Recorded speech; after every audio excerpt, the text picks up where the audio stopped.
I killed no Germans. I hadn't. No. You know how these guys like to boast and all that. And I was ground crew, and I couldn't get into the into the air crew because I I had myopia.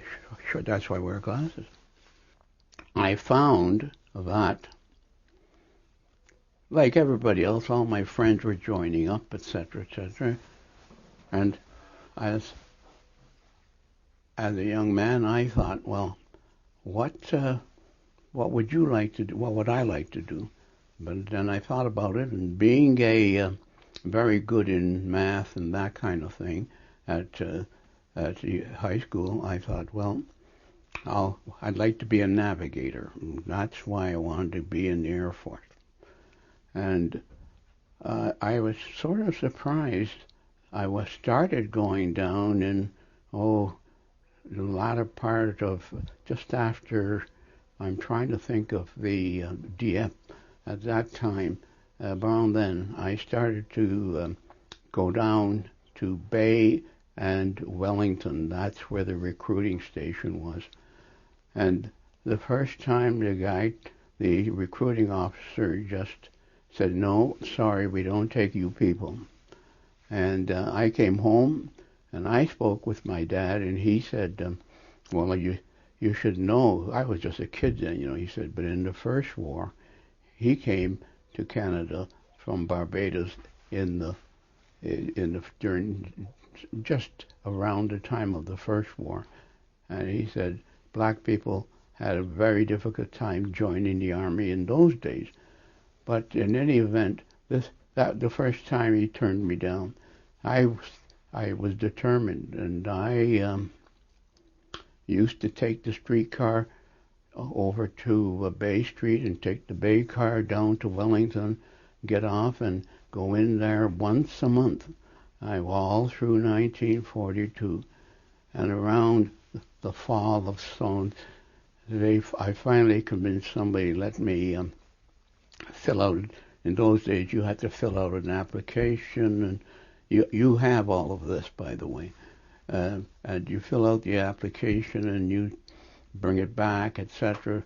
But they refused me, and this went on until every month until I would say in January I went back again, and just after Christmas I decided, well, I'm going to keep trying, and the recruiting officer had been changed, and it was a Ukrainian fellow he was an officer now, but he was from the West, and he told me that, which something I didn't know, he told me that Ukrainian people and Polish, the settlers in the West were treated just the same way, which surprised me. He said, as far as he was concerned, and he said, well, if you have the form, etc., which he did, and I was tested, etc., and he said, well, you can't, I'll let you in, but you can't be air crew because of your myopia, which is short sight. And that's basically the how I got into the Air Force, and sworn in, I think, in March, and from there on in, that was it.